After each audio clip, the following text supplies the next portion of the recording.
Hey, Vegas Day Drinkers, Chris here. Darren and I, 2 days ago, did a nice interview with Brian McMullan, proprietor of McMullan's Irish Pub next to the Orleans Casino in Las Vegas, Nevada. We spent a little more time chatting with him. We're going to call the episode 36, Clover. In the first segment, we kind of talked about the formation and the foundation of the pub back in 2002 in Las Vegas. We rolled that into the second part where we talk about some of the more familiar items that are on the menu, their interpretation of the Irish coffee and the very popular Irish Nachos. And then we take it into the third segment where we talk about community, what the pub means to the rugby, the sport. And then we wrap up where we talk about St. Baldrick's, which is near and dear to the McMullans. It is a week from tomorrow, March 28th, 2026. So we get a lot into the nitty gritty of it, if you will. And we had a great social pint with Mr. McMullan. So the episode's about to start. Check it out. We had a couple audio things. We had a couple video things. We tried to clean it up, but bear with us. If you have any questions at vegasdaydrinkers.com. Sip, socialize, shine. Enjoy the episode. Here we go.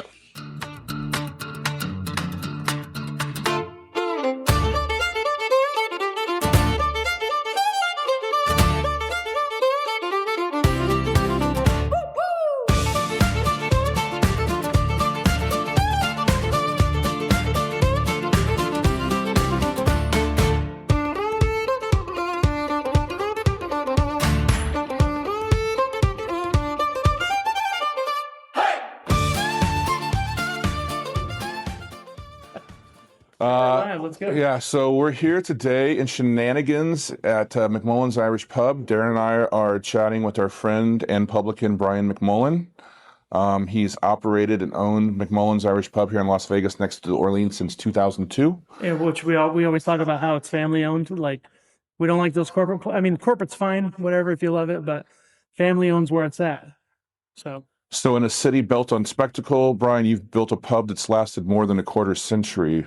Yeah. What do you attest that to? I don't know. I suppose hard work, hard work. You don't get anything without that. And I always try to, we're in America. Yes. It's not Ireland. Right. But I tried to make it feel like Ireland. We're not claiming it's Ireland.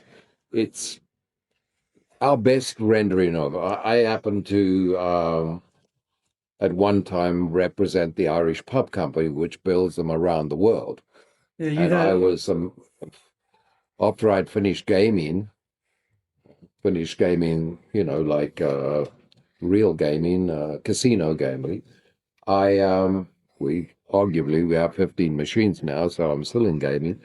But after I did that, I thought, oh yeah, what happened was the Irish Pub Company, we built a pub in up in Summerlin, in the hotel up there, which is now the JW Marriott. They don't have it anymore, but it was J.C. Woolighan's. Correct. And they were the only company that we had on that project who brought it in on time and for the price they said it would be. So I got very friendly with them, and they asked me to work for them after I finished. I finished on the 31st of December, 1999, and I agreed to represent them. Now, they in Atlanta, but I knew a lot of people here because I've been involved in the gaming business, and although I only came to Vegas to live in 97, I first came to Vegas in 1978 on casino stuff. We would come here, look here, and then we had the gaming show, which was in its infancy. I remember going to the first one in Atlantic City, and there were more lawyers than there were gaming people. And so they asked me, could I help them with getting some Irish pubs from people, just could I help them? Because at the time, right, they were building them in Ireland and they were boxing them up and selling them into. Well, Mel McNally, who's the owner of the company, is an architect, He has great vision, I think. If he comes into an empty room, he can see the bar. He can see the pub. Okay. And it's very difficult to explain that. I can't see it like he does. I can see it and like it or dislike it when I see it, but he can actually, he's got a, whatever it is, a left or right side brain, whatever. Right. He's got that ability. And we got on well, and he said, will I help him here? And so I said, okay. So people will call me, and I'd try and talk them out of being in a pub.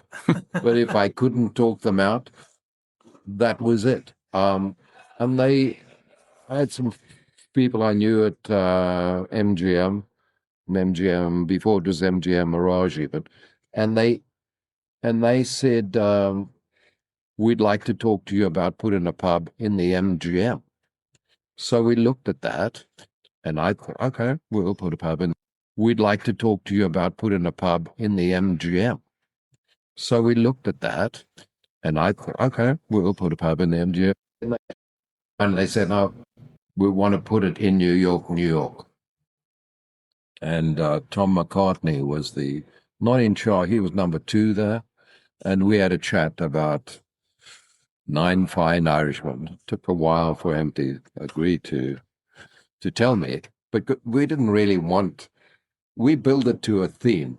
The pubs in Ireland, they said, well, what are we going to talk about? What are we going to do? Who's it going to be about?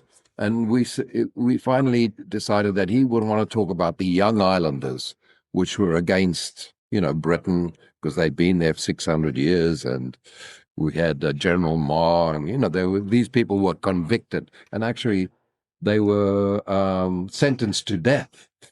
Okay. And France complained and said, you can't do that. And they were just sentenced to life imprisonment and put on a boat to Tasmania. And so that's what it's about. All those guys that were they were found guilty of whatever it was against the British government. The Nine Fine Irishmen were scoundrels. Yeah, they, and we study the history of it. And I said to the boys in Ireland, this is what they want to do it. Okay. And so we built it. Gotcha. We designed it, shall we say. So J.C. Woolighan's at the Marriott in Summerlin evolved into Nine Fine Irishmen at New York, and that was 1999, 2000? I went there in 2001. Okay. And we discussed, it was probably earlier than that. We had chatted about it, and there's meetings about meetings, and we designed the whole thing. And then the 11th of September happened.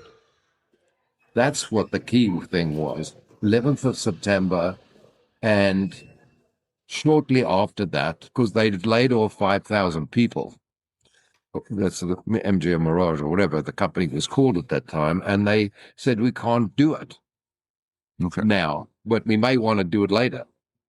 And I thought to myself, well, okay. Well, then I said to myself, okay, I'll build my own pub. Okay. I've always wanted to do it.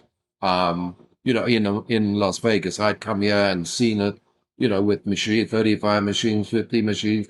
But I was so busy working that I never did it. Yeah. But now I wasn't working.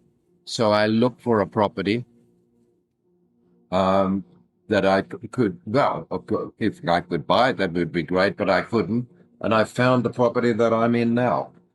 And it was just 4 walls, sand on the ground, no ceiling. And that's how I actually wanted to do it smaller. But my lawyer told me I said, well, what's the normal size? And they said 5,000 square feet. Because at that time, the feeling was that gaming couldn't be your most important thing. You had to do food and beverage, and that could just be an ancillary.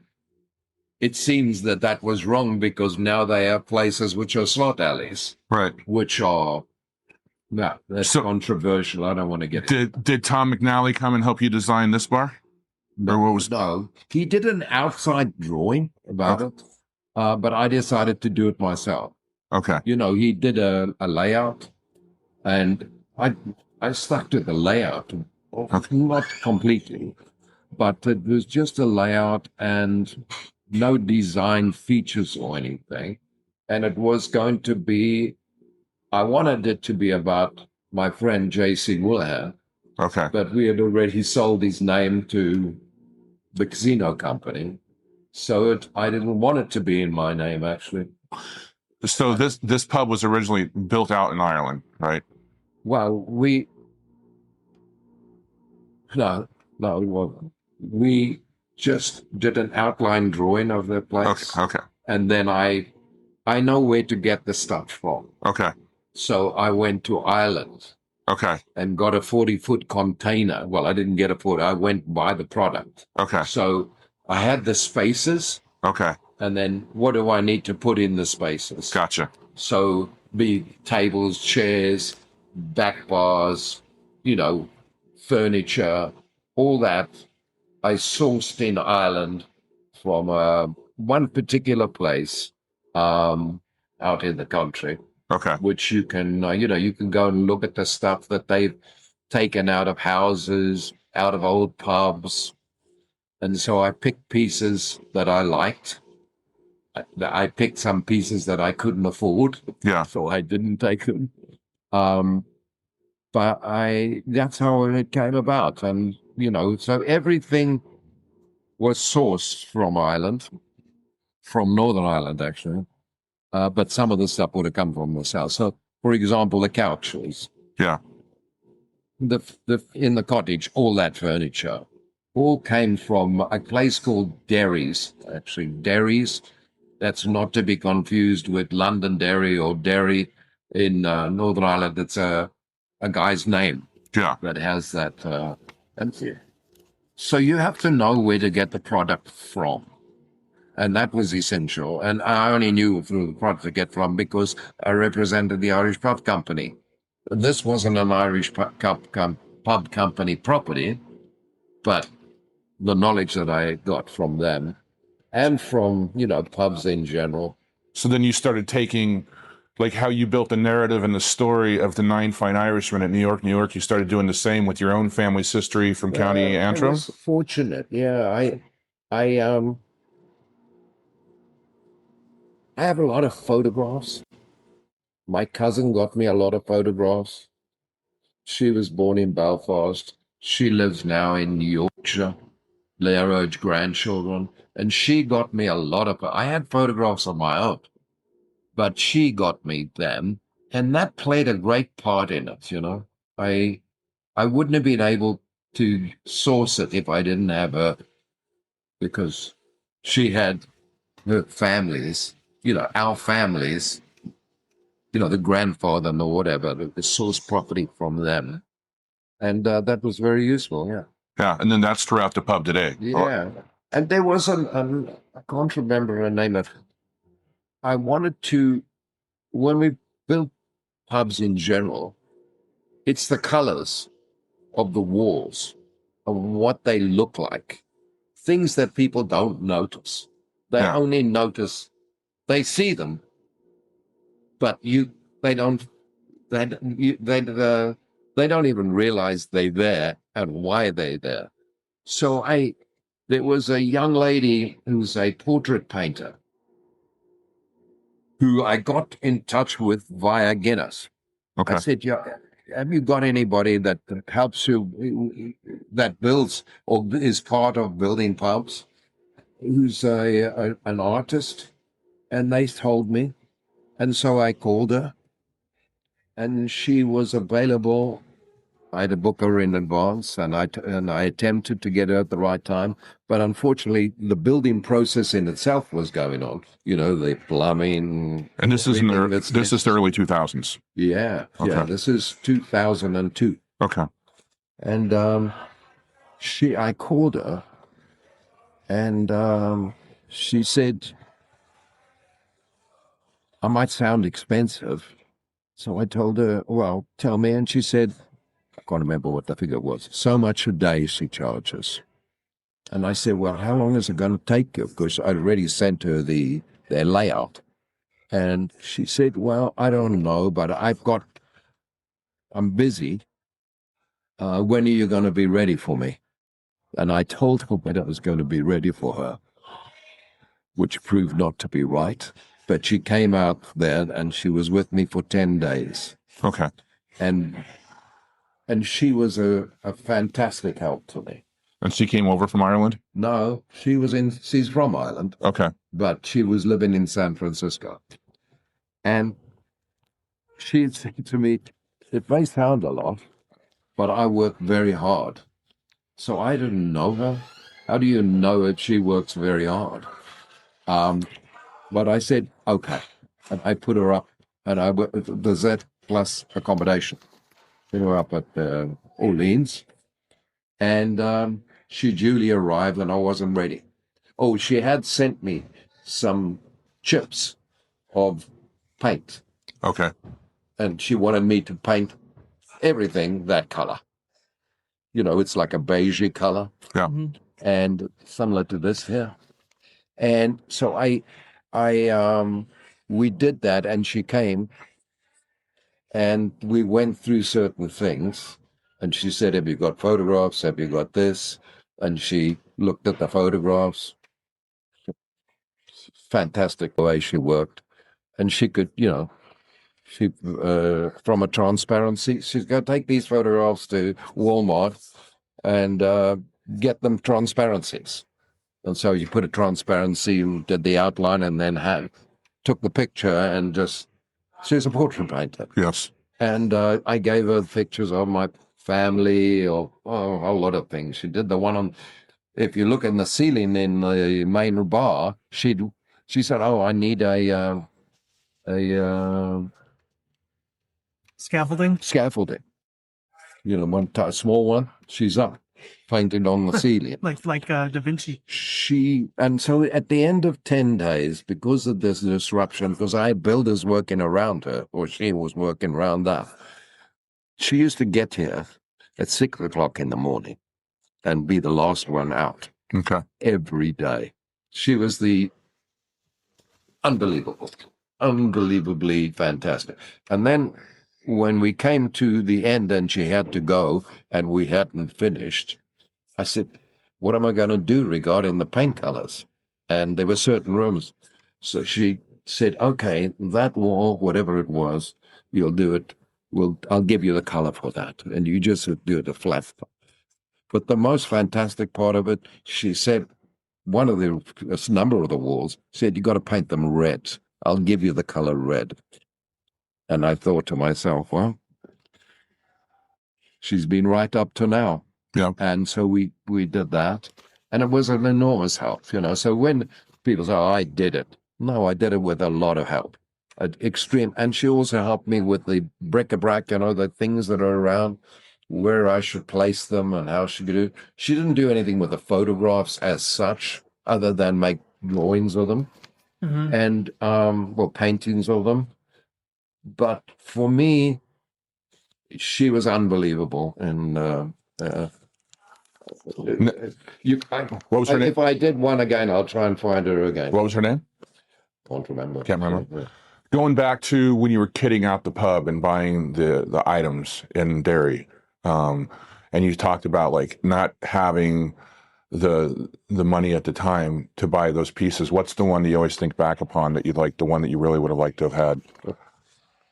A huge help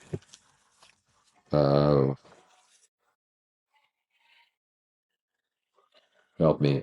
Statue? A glass, which you have in churches. Okay. Oh, stained glass. Okay. Huge stained glass, which I wanted to put on the one side of the pub. Okay. And it would have been fantastic, but it was a lot of money. And then when I went back, I'm just thinking now, when I went back and I said, well, before they sent the stuff, I said, is it still available? And he said, no, somebody purchased it. Yeah. So that's it. It was good in one way because I didn't extend myself Sure. further. So when you go back now, because you go back like once or twice a year, right?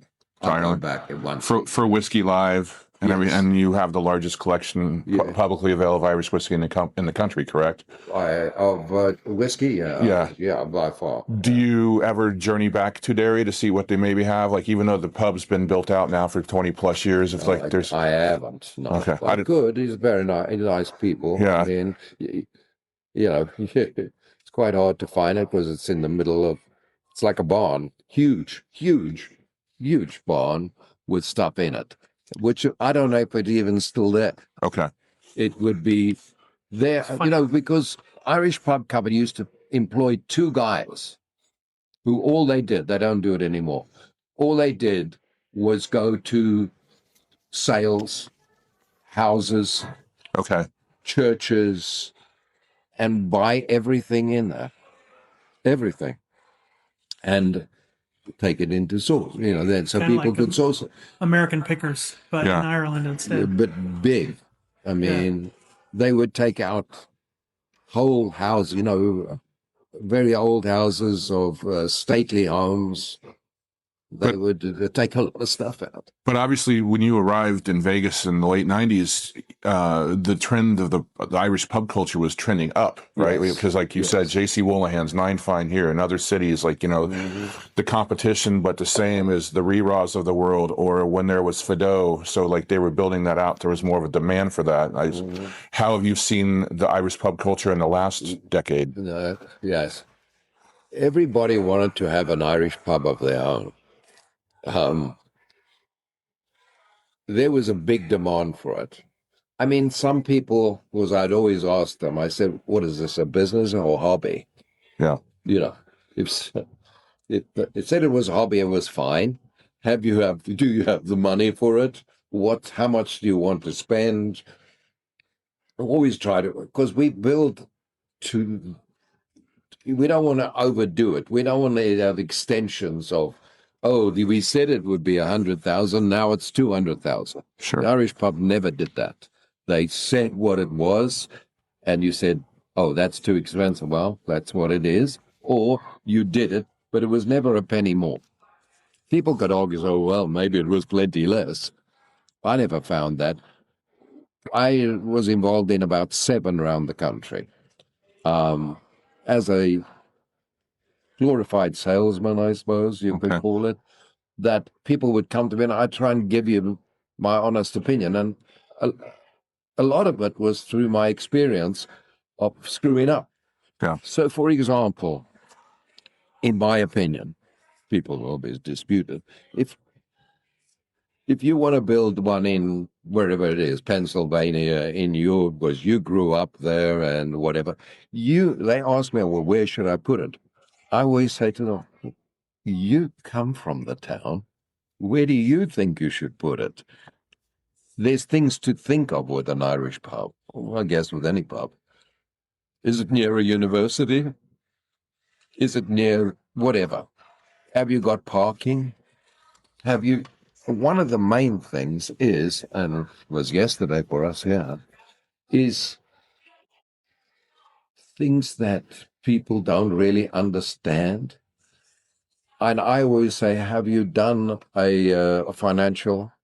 You haven't got the place, but as you would do it. And if they say yes, if they say no, I say, well, maybe you should do that. And then they come back and they say, yeah, we've got them. And then I would ask them a question. So you want to spend $1 million? They might have said to me, I've asked them, and they say, well, we've got $1 million to spend. Then they say to me, I ask them, well, what is your nut for a year? How much are your expenses, according to your financials, for your first year? And they would say, for example, 200,000. And I say, well, we're not going to build the pub for $1 million. We're going to build it for 800,000. I felt, you must always have a year's money because you're going to fall in love with your pub. You are going to When we build it, it's going to be yours, and you're going to love your pub. If you don't love it, well, you got no chance. If you love it, you need the 200,000 or whatever the number was, because if you don't have it, your pub is going to be somebody else's pub. You know, So smart. you're going to have to sell it or sell a partnership, get 50, whatever the number is. You must survive, because if you don't, we don't want to be associated with pubs that don't survive. Yeah. That's what I'm talking about. So kind of smart from a budgeting perspective. Because you build a beautiful pub and it goes bust. Oh, it rubs off on you. So when you were building this and ultimately looking for the space in Las Vegas in the early 2000s, what led you to this parcel of space? What was the decision factor? You know, I wanted to have the 15 machines. Okay. And I looked at a number. This had permission. You only get permission when it goes, but it was approved for the building of a 15 machine place. There wasn't a pub, but it was, you applied for it. Some other people applied for it. And I got him put in touch with them. And at the beginning, they were partners of mine. Okay. But I don't like partners, not them, any partner. Because then I want to make my own decisions and live or die by them. I don't want to have to consult you and consult you. Not that you couldn't give me good advice. There will be, disagreements. I may be wrong. You may be wrong. But it's your wrong decision. Yeah, I want to be wrong myself. Understood. It's like, because you've had a certain vision about it and a certain way that you want to go.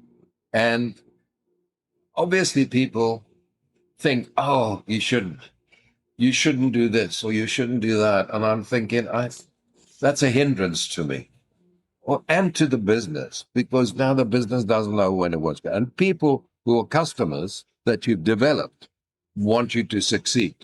Otherwise, why do they want to be here? They don't want to be in a losing proposition, even if they just attending it or becoming regulars. They want to be regular. We're back with segment 2. We're talking to the publican and proprietor and purveyor of the perfect pint. And if I get a few more P words in there, Brian McMullan.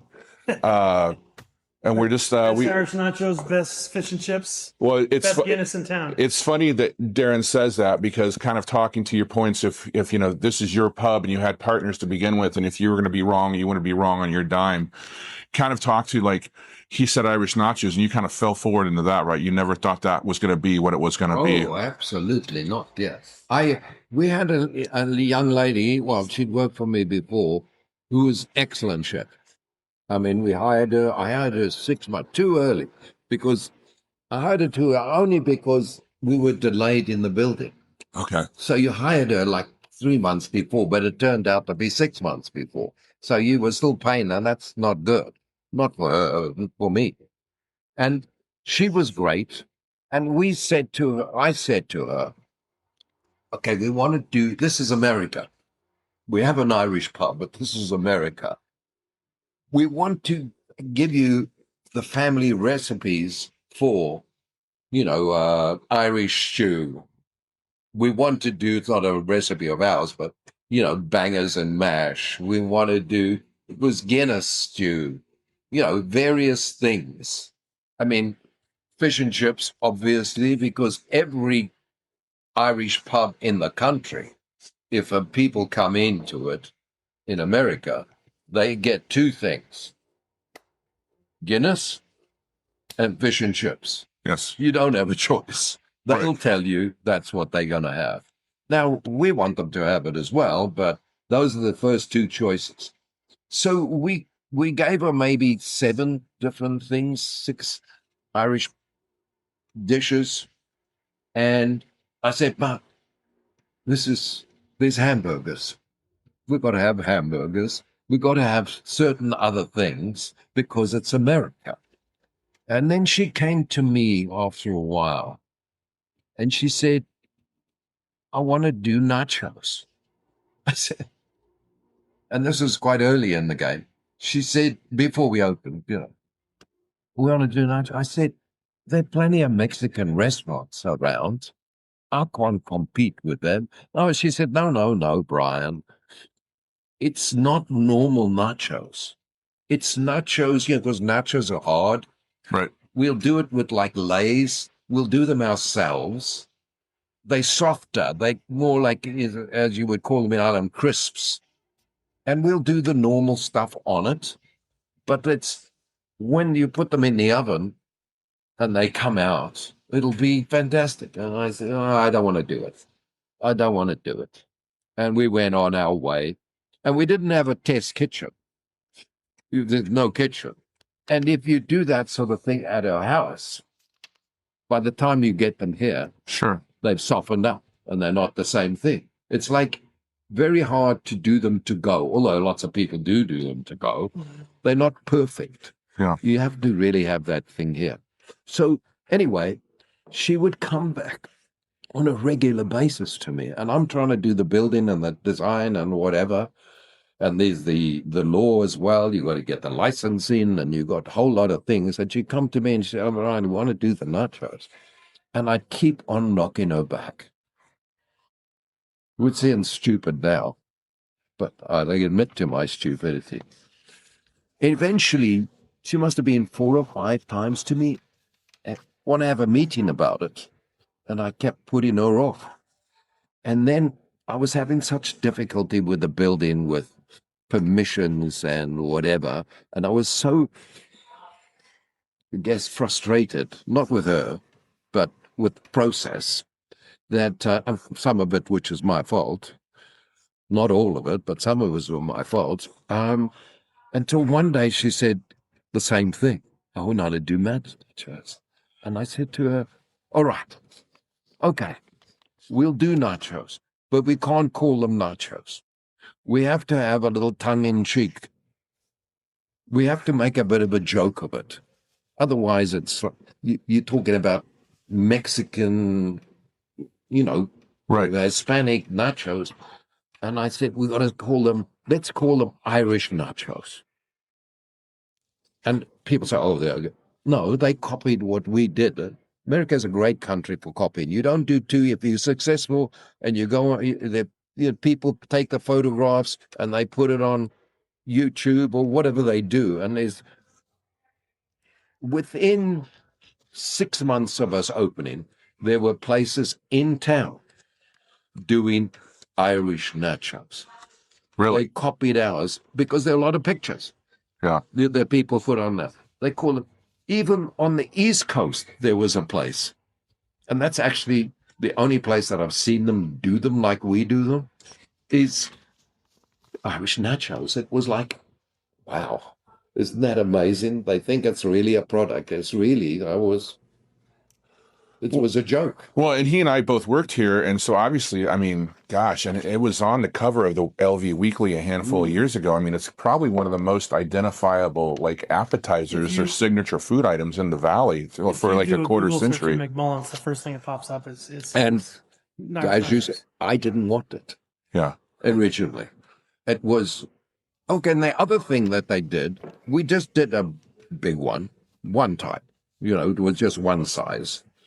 And then we'd see them come back. Yeah, maybe that's too much. So then we did a half size. We kept the other one because some of them, there wasn't anything. Half size. And then we did a mini to try to cope with, different appetites. And then people would say, wouldn't say to me necessarily, but they might say to me, Brian, could you put some ground beef on it? Yeah, we can do that. We have the ground beef, which we do shepherd's pie and whatever. Yeah, okay. So we put that and we charge an extra for that. And then other people say, what about, totally independently, blackened chicken? Yeah, we can do that. Eventually it came down to corned beef. Oh, yeah, we can do that. And what else? And sometimes they say, can we have all three? So there are little sections, that we do, which is no problem for us to do. We try to, that's part of the deal, with customers loving it so much, because they get their own version of it from the basis. We add the basis, and then they get but it had 55% of my appetizers are Irish nachos. in volume, Yeah. Them. If you collect the mini, the this, the that. I wonder how many you've sold over the years. A lot. I don't know what the number is. It's a lot. Right, huge. Yeah, it's big. People travel for them. Yeah. Well, How wrong could I be? Eh? That's a distinguishable item within the pub, McMullan's, but also another distinguishable item, and it's not like uniquely, it's inherently its own, but your interpretation of McMullan's Irish coffee. Mm-hmm. How did you kind of develop that? Well, it's I'd always liked Irish coffees in Ireland or in England, and I came here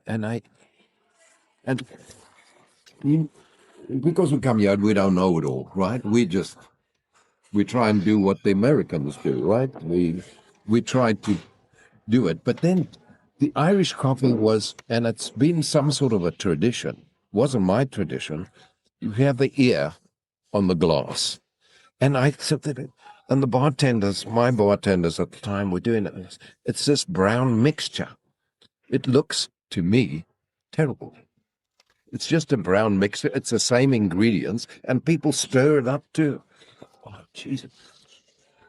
So I said, okay, and listen, I'm not a bartender. I just know what I like. Neither are we. Allegedly. But to me, a lot of the thing in food and beverage is your eyesight. For me, I've always known Irish coffee to be black or dark color with the cream on top. Right. Looks appetizing.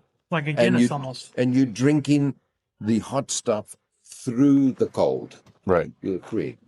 And to be quite honest, we tried a lot of different ways, but we were used to Ireland and England, and the cream is different. So we tried it. The cows, we couldn't. Cows have an accent over there. Yeah. We couldn't get it right. It took us a week at least to get it right. And there were a couple of customers. One was a chef, and the other guy was, they were in the food business, and they used to come in. Yeah. Every day they sat down.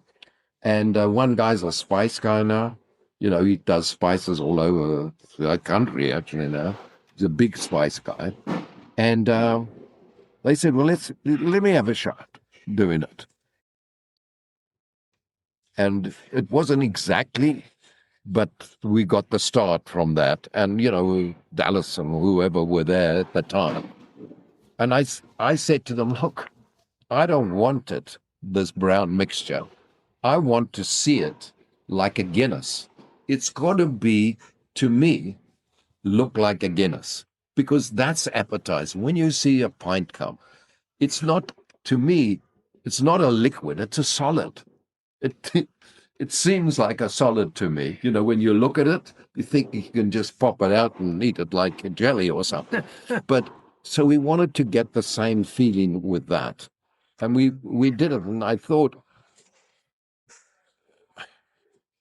I didn't know that it would work, if you know what I mean. I didn't know we'd sell as many, but we sell. Each year it grows. Yeah. And, this is very difficult to sell cocktails here. To sell cocktails in this pub, we found to be very difficult.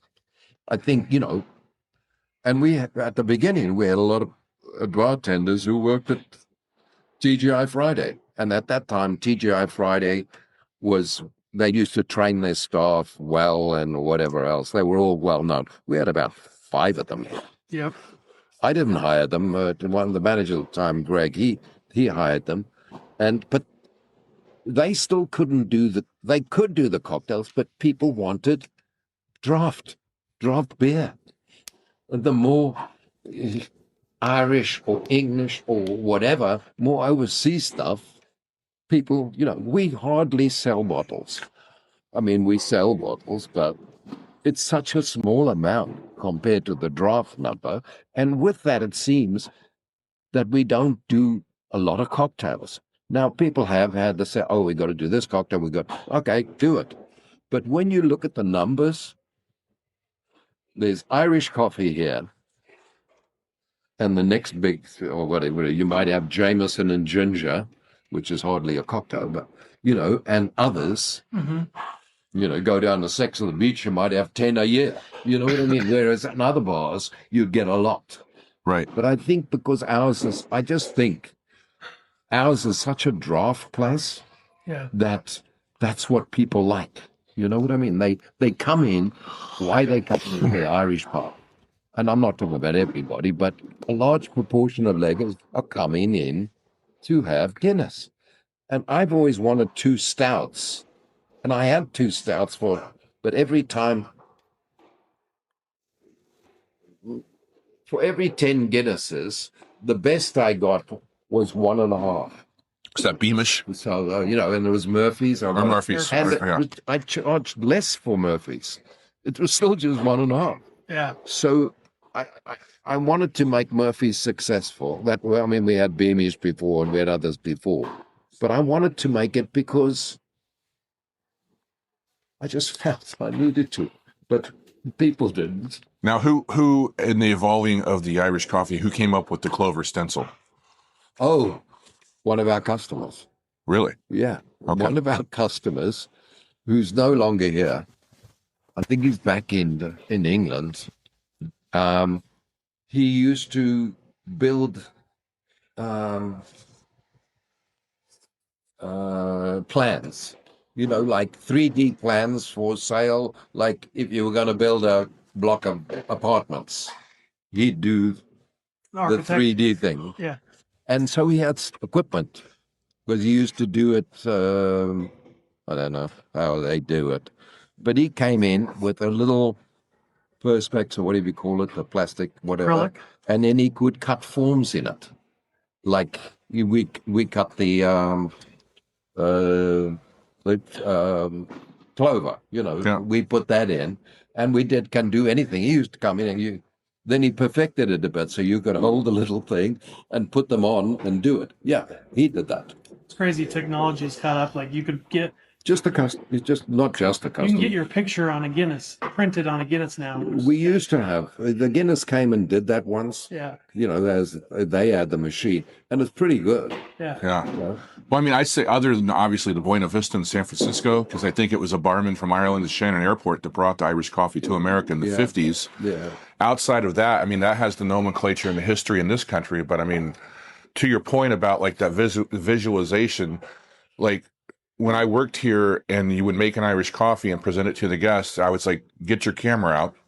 Because every time they saw that stenciled, and it was a picture, and to your point, Irish nachos and Irish coffees, It's we each year and I've been to Buena Vista and I've seen them do it. It's not what we do. Right. It's totally different. And they obviously, it's like a sausage machine, and I congratulate them. They make a fortune out of it. Yeah. Because they sell so many. And I went there on a quiet day and I said, geez, it was a small little bar, not much food.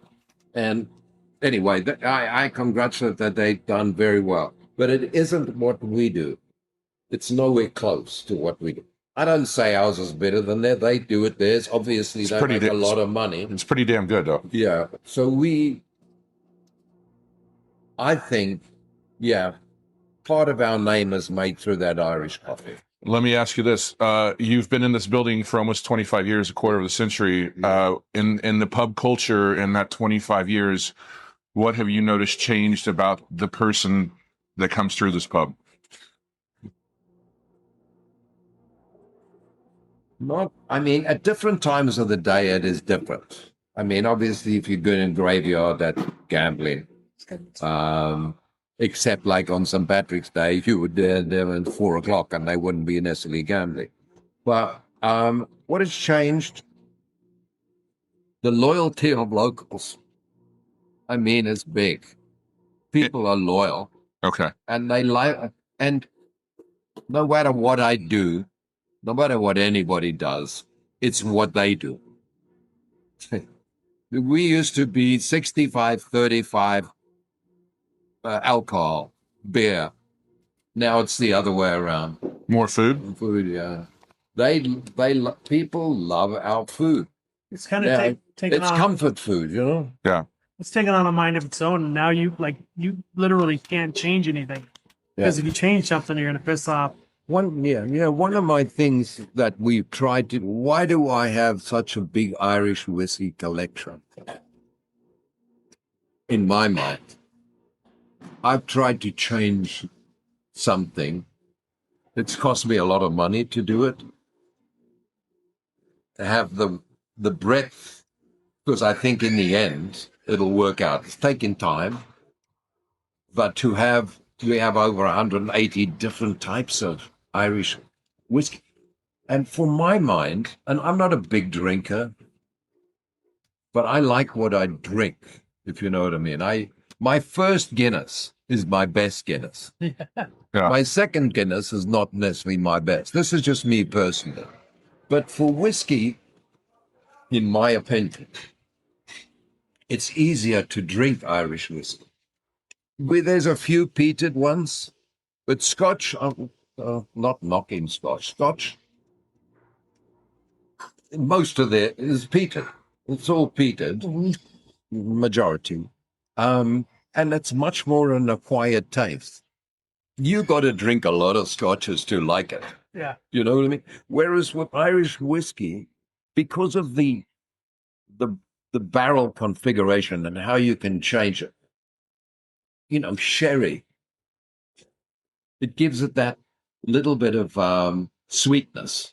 Right. And I think if somebody says to me, and I never push it on them, Wyan, what do you? Well, I like personally, for price and everything, I would say Redbreast 12. That's what I buy. That's what I would have at home. Because I don't drink much at home, but I would have one at night sometimes. Like before bed. I just like to sip it. Yeah. And finish it and have it. But if you come to me, as it happened not so long ago, somebody comes to me and says, "Oh, give my friend a an Irish whiskey." Oh no, I don't drink. I drink bourbon. You have the Irish whiskey. No. You have it. Just taste it. No. I have that. And they brought me in on the conversation. So I said, "Okay, sir. I'll tell you what I'll do. I'll buy you a Redbreast 12. And if you don't, you can pay for it if you like it. If you don't like it, I'll pay for it."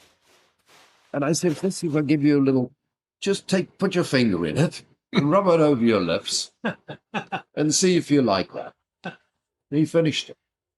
Yeah. And just to introduce, are you year 8 or 9 into McMullan's Irish Whiskey Club that you do with Will Grass and Cassie previously and Ryan? Is that far along? And We have it this weekend. You do every third Friday, where it's usually 3 samples? 3 samples, yeah. I mean, we just picked 3. We having to repeat because, we've been doing it every month for 5 or 6 years now. So you got 12 months, 36 whiskeys, you use them up. And we don't really take our top of the line stuff that much, except on one weekend when I donate, but it's for St. Baldrick's. I donate very expensive, things that will cost $200 a shot. I put them in there and people pay for that evening $150, and all the money goes to St. This year to St. Baldrick's, 9,970 net. I mean, I didn't take any money out. I just donated the stuff. So. We're going to take another break in a second, but first question, we're recording this very quickly on March 18th, 2026. How was St. Patrick's Day yesterday here? Oh, you mean St. Patrick's Day? Another great year? We've done 24 of them. So we've learned. Yeah. We used to do it bigger, but it, we have to, if we do it like that and charge a fee at the door, then we subject to certain taxes with the game you have to pay. And it's very difficult. If you just do it once, it's the live entertainment tax or whatever. So I stopped doing that. So I don't charge at the door and we come in. And, unfortunately, the line is hour and a half. Right. We don't let the people, we only let the people in if we're comfortable with the numbers of people in the building. So, the people wait to come in. I remember, used to charge $20 at the door. There'd be a line down the street. Yeah. But then when they changed the LTE tax, they had to stop. I mean, we charged 5, then we charged 10, and we charged 20. One of the things was to keep people out. But you got to think too, right? Because like when you first opened the pub, I mean, it was kind of like, St. Patrick's Day has kind of done what Halloween has done in this country. That's gotten bigger and bigger and bigger, and it used to just be not exclusive to the pubs, like the Reraws, the Fidos, the Heres, the Woolighans, but now like Vegas is just a big St. Patrick's Day party. I think at the beginning, the first one, we were taken by surprise. I was taken by surprise because I didn't realize that St. Patrick was as big as it was. I mean, if you did it properly, I had to go and get cakes from other places. Yeah. I went around and got 5 cakes from here and 4 cakes from there. And at 8 o'clock in the following morning, we finally ran out of beer. Okay. Out of Guinness, not of beer. And it was, but then we learned. Yeah. We learned quickly. Let's take another break real quick. Yeah. Then we'll move on. Talk about St. Baldrick's for a bit. Yeah, we'll talk about St. Baldrick's for a minute, kind of wrap it up, and then like ask you a few like just quick take questions and just like your opinion on a couple of We got St. Baldrick's in what, two weeks? This next or week and a half, right? Not this Saturday, next Saturday after that. 28th. Does Dr. Who's the doctor that used to come in here that moved away? Yeah, no, he's in New York now. He's gone now. Yeah, Bernstein, right? Bernstein. Dr. B, yeah. Dr. Bernstein, yeah. Dr. Bernstein, wonderful man. Wonderful. He's a great guy. He's a little bit of a He's eccentric. He's eccentric, yeah. He used to, because I was with Nikki for years, and he was kind of like, he could be an asshole to the nurses sometimes. Yeah. I don't get into. Does he still? Yeah, I just know that he looked after kids. Does he still? Does he still do it out there? Do you know, or do you keep in contact? I don't know exactly, but yes, he's still a doctor. He comes from a whole family of doctors. Well, you think about too, like just from the pub here, like the effect you've had with St. Baldrick's, like I know like Cirque does One Drop now, which is a different charity, but I think it came from. Well, no, they do One Drop, but that was originally. The Cirque staff do Cure for the Kids.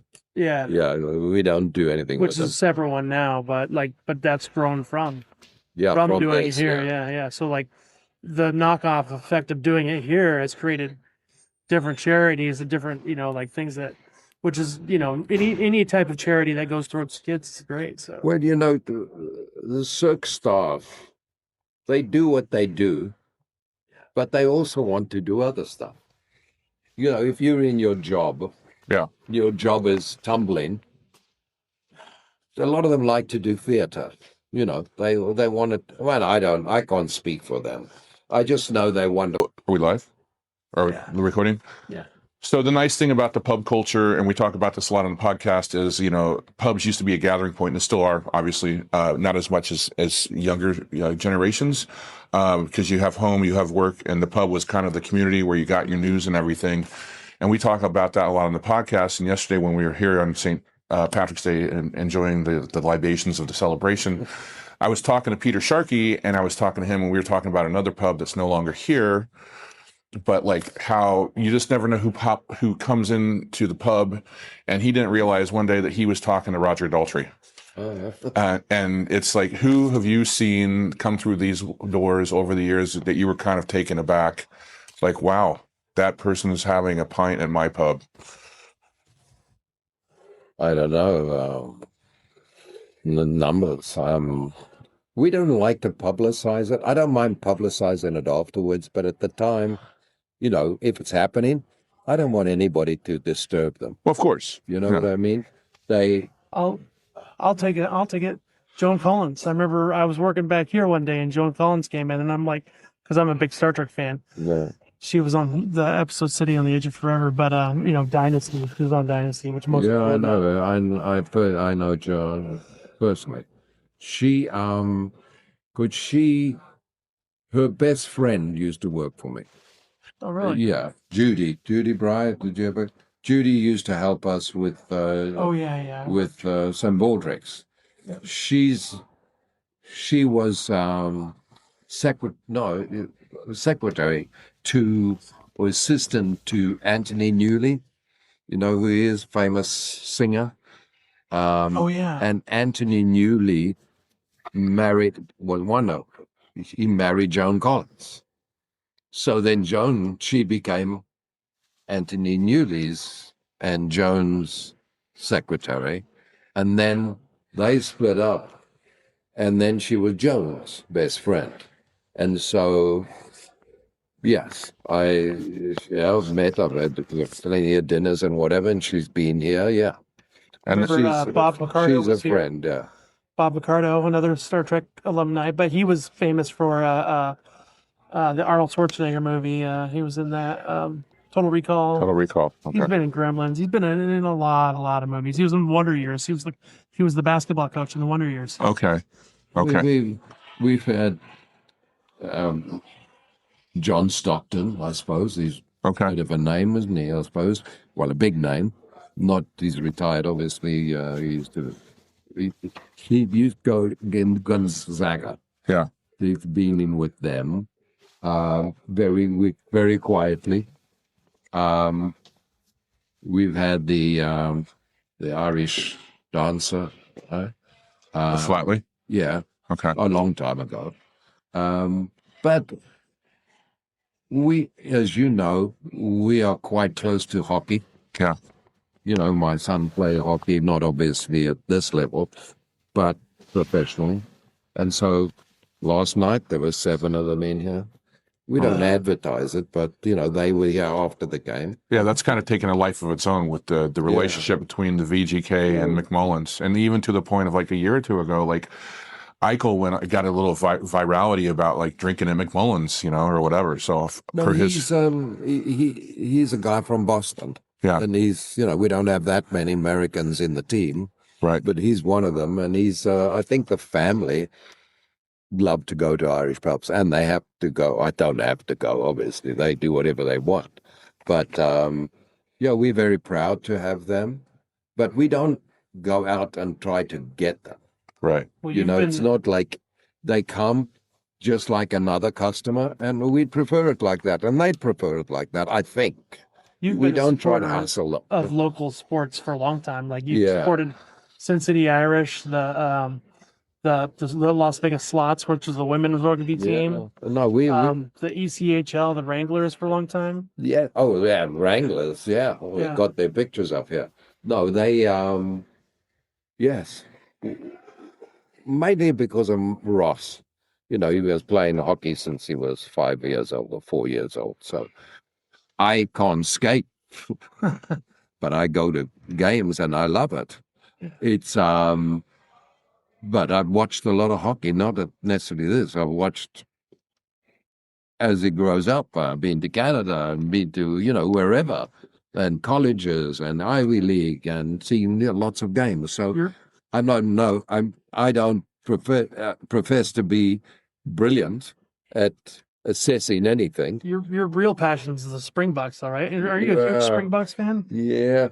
I was never a rugby. I played rugby, but I was more of a football, no soccer. Yeah. So, yeah. So I played at a good level, fairly not the top You level. never know here when you come into the pub, like whether it be day, night, graveyard, either could be Australian sports or like, South America, anywhere in the world. It can be sports from. I think the pub, as I see it, and I've only just learnt it because I've been so involved in the last 24 years, that in order to be successful, I believe, you got to be many things. It's not just about serving drinks or serving food. It's about, and of course, in this building, it's about using your hours properly. I don't own this building. I lease this building. What do I pay? I pay rent. If this room is empty like it is now, it's a problem. I'm still paying the same rent. So what you try to do, or at least what I try to do, is have European sports. Why? Because they do it at 4 o'clock in the morning, 7 o'clock in the morning, 1 o'clock in the afternoon. It's not clashing with American sports. Yeah. For the most part, obviously it does in occasions. But like today, this room was full, which is like 45 well, it's not full, but comfortable. Well, there's maybe 45 in here for a lunchtime game. I utilized the room. This is apart from there were probably 40 outside as well. We utilized this room. When you have Aussie rules, it's, that's one of our biggest sports here. Mm-hmm. They just have one big event. We show it. That's at different times. That's like 11 o'clock at night, 9 o'clock at night. But their grand final, how that started, not because I'm a genius, because somebody came in and said, Brian, are you showing Aussie rules? I remember we got a shout out on the national broadcast. Yeah. They said if you're ever in the States, you go watch the game at McMullan's Irish Pub. Yeah, I thought those are pretty cool. I had Australian radio on the phone to me. Yeah. Do you show it there? I said, no, I tell them the story. This guy said he'd bring in 25 people. I said, yeah, I'll show it. What is it on? And he told me it's changed since then. I said, yeah, we'll put you. We were going to put them in just the cottage. No, yeah, cottage. And they turned up. 125 people turned up. And we had a band on. And it's played on a Saturday at like 3 o'clock or whatever. But it's Friday night here at 9:30, and we had the band. Wow. So on that day, we never have a band anymore because we fill the place up with Australians or Americans who like Australia, or friends of them, or whoever. It's a phenomenon, really, because anybody could watch to go, any other pub could do it. But you've got to be, I never sought to get rugby here. I never sought to do those things. Crown and Anchor used to do it, and then there was a bit of a problem, not of my doing them, and they asked, could they come here? Sure. I was only too glad to have it. Yeah, but I never believed in trying to get them, if you know what I mean? Yeah. Because that's not sincere. It's manufactured. So we've had the rugby team, two different rugby. The one went out of business, which was... they were the national champions. Yeah, they were national, yeah. And then this other one, which is Sin City. You see, for me, I support them. They come and help me. I give them some money, and I give them this room where they have their home games. They, come what they call a social afterwards. And we've done it for 23 years. It's a big deal because they also do it at times when not everything's on. And it's the beginning of the year. They also do security for St. Patrick's Day. So, people typically want to get rowdy on St. Patrick's Day and get drunk, but not here because we got the rugby team running security. And they're really nice guys. Yeah, they're great guys. They're really nice guys. And so all these sports are not for any genius. It's because it's practical. Because if I tried, I tried to do American sports like football. And I remember there was a guy who worked for us who was a Jets supporter.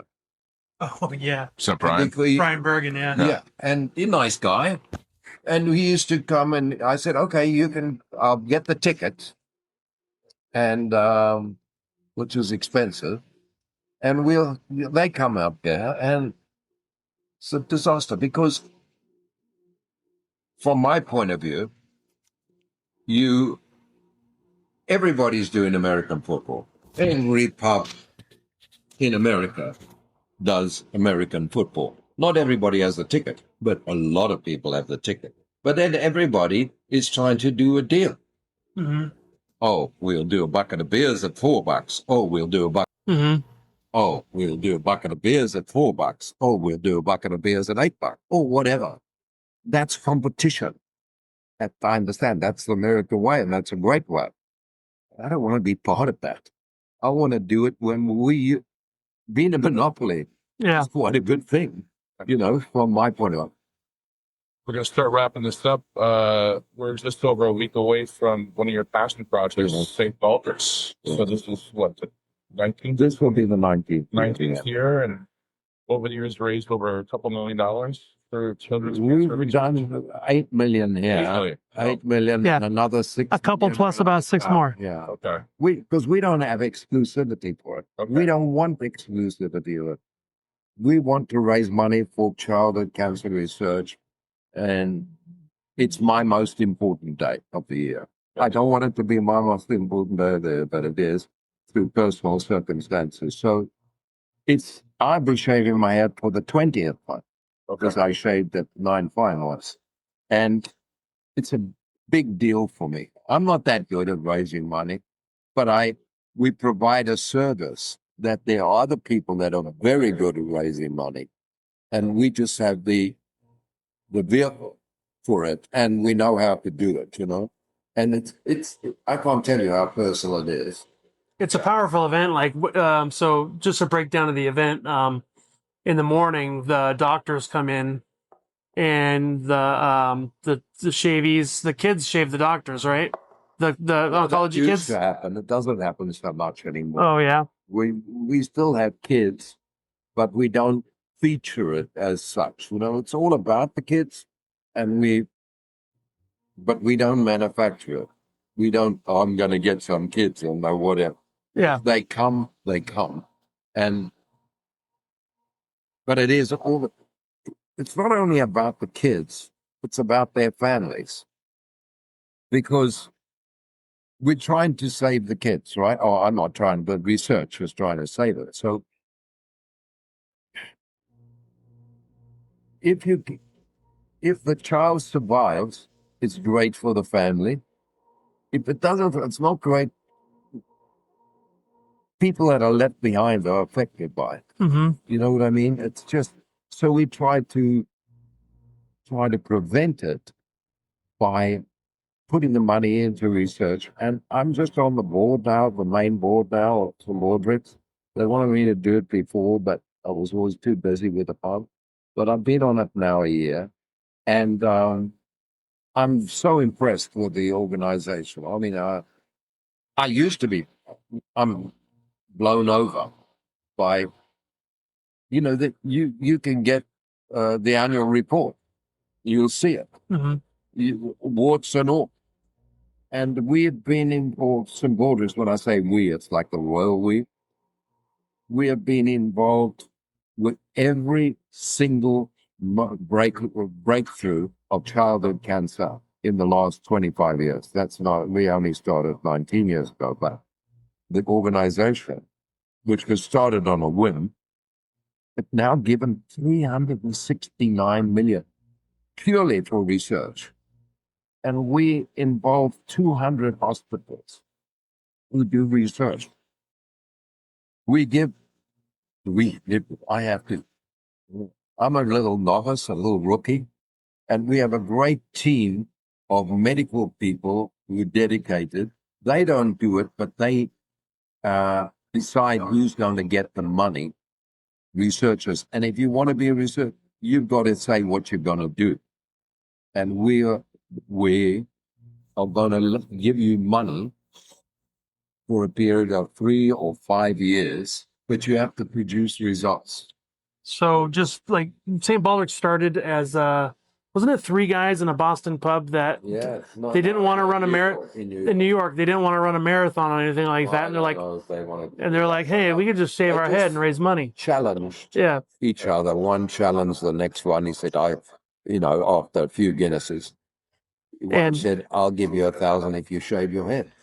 That's perfect. And that guy said to the other guy, he said, oh, okay, I'll shave my head. I'll give you 1,000 if you shave your head. And that's how. And they expected to raise 17,000 because they loved St. Patrick's Day. They still love St. Patrick. They're Irish Americans, and they wanted to raise 17. They raised 102,000. Wow. And then thought, and these people are in reinsurance, so they have money and knowledge, and they're impressive. These people are impressive, and I've dealt with them now, and I'm down. They're part of the board, and they they decided they'd form a foundation because they'd struck gold with this whimsical idea. And now there's been so much money that's been made that even certain types of cancer that would be terminal like 20 years ago, the life expectancy of those cancers is like much more improved. So something that would have been 100% terminal 20 years ago is now, maybe like 20% or 10. I don't know the exact numbers, but there's some that were terminal. Now there's 90%. Yeah. Chance of saying, and that's just because of the dollars that have been raised for the research with cancer and oncology and whatever. Basically, you're poisoning the cancer. Yeah. And so it also poisons the child. And a lot of by the time they get to 50, they have problems. Right? Not all, but certain people. But this last year, we've gone to an 85% for kids that have got rid of cancer, no sight of it for 5 years. 85%. Was 79%. It was much lower before. I used to, when I give money to charity, you sometimes feel you put it in a big black hole. You just dump in your money and it's never going to be. But there's so many results now because of it, because before, no money went into children. 3.6% of the money that the government gives, and forget about Republican or Democrat, the government, they gave it.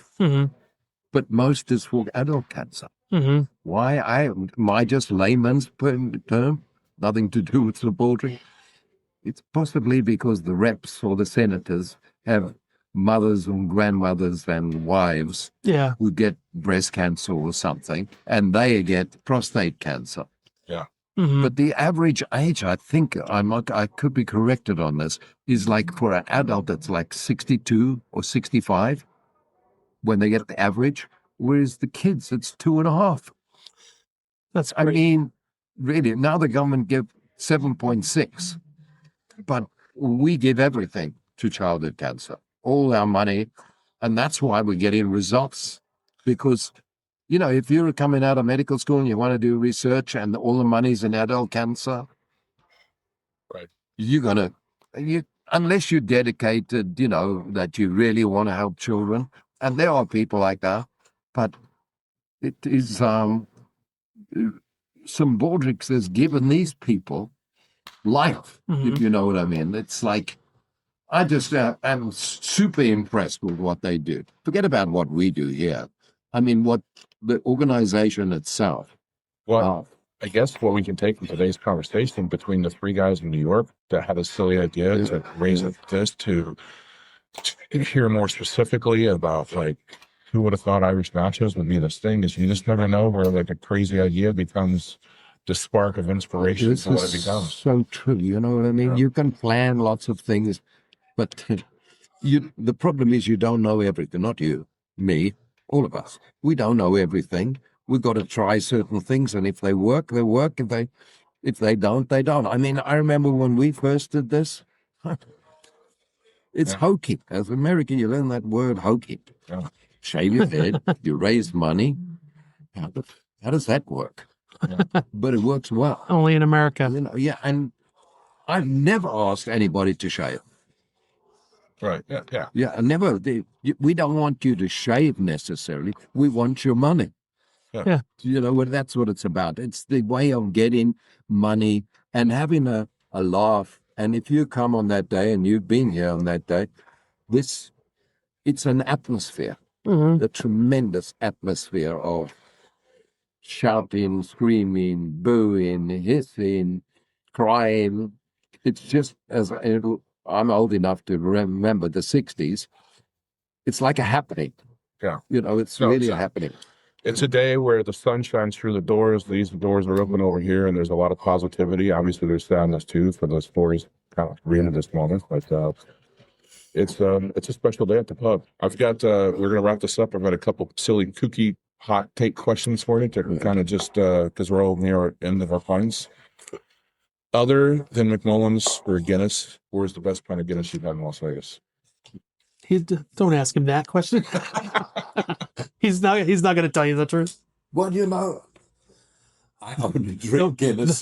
The ones that he's built, Woolighan's or Nine Fine Irishmen. I only drink it. I can't. You know, we used to have Guinness at J.C. Woolighan, so that I was obviously involved with that. But did you ever get the sign that was in there?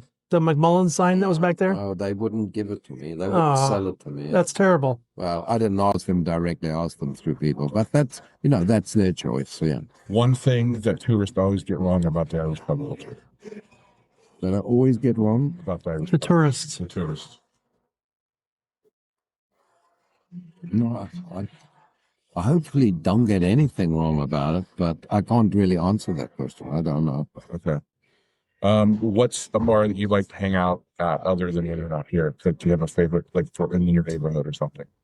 Where you pop in? Oh, the funny thing is, you'll laugh at this. I live out in on the 95 now, near, Okay. way out there, and the store that's amused me is Smith's.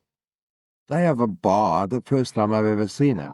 They have a bar in Smith's. Now, this Smith is gigantic. It's huge. You more or less need a bike to go around. No, you don't, but, it's a long way around. And they have this bar in there, and they have, 7 different draft beers, and people do their shopping and go and have a beer there. Yeah. I mean, the last time I was in, it was full. Every table, they have tables, and they have the bar. It was full. And time before, I managed to sit down at the bar, and I had a beer, and there were 2 guys there that were regulars at this bar in there. So apart from it's surprising to me, Yeah. but the bartender had could talk to them and laugh with them, and it was really quite personal. So I know that might sound strange to you, but I think it's really quite funny and quite personal. Brings a whole new meaning to the word local. Yeah. Like you're local. I've never seen it before. Yeah. Now, throughout the pub, this is the last question. You kind of talk about 100 years with McMullan's because it was your grandfather that started originally in what county, Antrim? Is that correct? Yes. If he walked into the pub today, what would be the first thing he noticed? Oh, now I think he would be pleased. I think there's a lot of history we've made it outside, you know what I mean? A lot of people like to see the history. I do tours, with my son and whatever, they take the piss out of me. Yeah. Because I'm all for showing them. Yeah. And I can show you, my whole family is on the walls for the most part. Was that the original intention? No, but I think he would be pressed. I know when my family come from Ireland and been here, they like it. They feel that I don't know if I am, because who knows what happens. But yeah, they like it. They really like it. And I think if you had a pub and you had your family stuff up, your family would like it. You know what I mean? As long as it's done with taste. Right. And, as part of the whole thing. Well, for sure, there's something to be said about legacy and heritage. Yeah. Closing thoughts, sir? No, I love it. I hope McMullan's is around for another 25 years. Yeah, well, I might not be there, but yes, I would too. But who knows? Who knows in life? And Las Vegas changes so much, Things get taken down, and as you get older, you don't like change. I used to like change. Yeah. I'm getting older. Well, I don't really. But places get blown up, and you think, this. And that's, It's wild. You've probably seen like the neighborhood from what it was when you started to see where it went and where it's going. Like you have things like next door, you have that medical center going up. Yeah. And I think that's good for me around here. It's going to evolve. Yeah, I'm welcome that. We wanted big apartments and whatever else, and there were many projects that were discussed. But I like it there. We have a Tropicana Business Coalition, and the guy who's going to be in charge of it, he comes to it. Oh, he's in charge of all 4 of them or whatever it is. He's a very nice guy. And we'd like to think that maybe they could be regular not the people that visited necessarily, the people that work there. I always like to say, like that Las Vegas is a very transient town. And, we've seen people come and go, and the town has grown since I've been here from like under 1 million to over 3 million. But I've always said that all roads lead to McMullan's. You come to Las Vegas and everybody always says like, hey, where can I go meet people? And you're like, go to the pub. They have a trivia night, which is fantastic. Tuesday nights, you come play trivia, or the weekends they have live music, and you can always meet there's always a friendly face, whether they be the bartenders, the staff, or you. Thank you. I mean, there should be a place for everybody. We get a lot of people who come. They live in Ohio or they live wherever. Oh, this is my 5th time here. We come every year. I love that. Needless to say, I will love that. I mean, it's obvious that you would love that, but it's we have a good following. The one thing that I really think, I don't really do social media. We have a page and we have whatever, and I know everybody does. And I'm of an age where maybe too late for me, but things like Yelp and TripAdvisor, I always used to, because you don't have a choice. Right. They have it there. And used to, somebody sends a bad one in and you think, you grind over it. I don't care because you have so many. And I don't try and leverage it, because we're very highly rated, and not because I seed it. If you give me a 5, great. If you give me a 1, great. I don't write to them. Either way, they've decided to give it. Sometimes I might be pissed, but that's what it is. By engaging, you might just cause bigger problems. But in TripAdvisor, I'm shocked by it. I'm shocked because there are over, I think, 5,300 places that are rated by whoever. And I'm shocked at it. We range between number 30 and 34 of those 5,300. That is amazing to me. I don't feel like, oh, you're right. I'm feeling that, wow, we serve comfort food. We try to give it to you the same way every time. We try to do drinks the same every time. We can make mistakes. We do screw up. Yeah, I worked here for a long time. And but to have that level at this moment in time, it helps, I think, because we've been over here for 24 years. And you have, although that hasn't been around for 24 years, but I'm shocked by it. Yeah, you know, And I'm anytime thrilled by it, by the way. I've just randomly Googled this place, you know, like, or like I'll randomly Google like best place to get Guinness or best place to get, you know, whatever. And, you know, consistently McMullen's it's top of the list. But for me, the best of and the best of this and the best of that, that's manufactured. It's manufactured. You know, if I took adverts in every bloody magazine, they might give me an award. I don't believe in that. These guys out here will tell me. Yeah. These guys who are going to say, your bar is crap. That's what I should be paying attention to.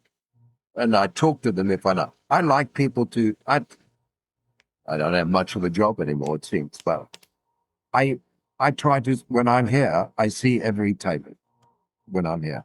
I try to. Yeah. Every table. Now, they're not necessarily going to tell me the truth, but I do attempt to get the truth. And I get to know the people. You know what I mean? Yeah. And they tell me stories and they say they love this or they love that or they don't like this or they don't like that. You get a feeling that you're part of it. You know what I mean? And they get a feeling that they're part of. I think people did I ever at the beginning want to do all that? I would like to just rake in the money and go to the bank. But, you know, and I would have JC out there doing it, you know, my friend, JC Woolighan, to be the mine host. But people like to meet the person that owns it. They like to do that. And I like to do that. Well, When I go to somewhere, I like to see that the guy is there. You know, it's like there's many restaurants in town. It's this restaurant. It's that restaurant. I know they have 300 around the world. You're never going to see the guy. You know, even though it may be the chef.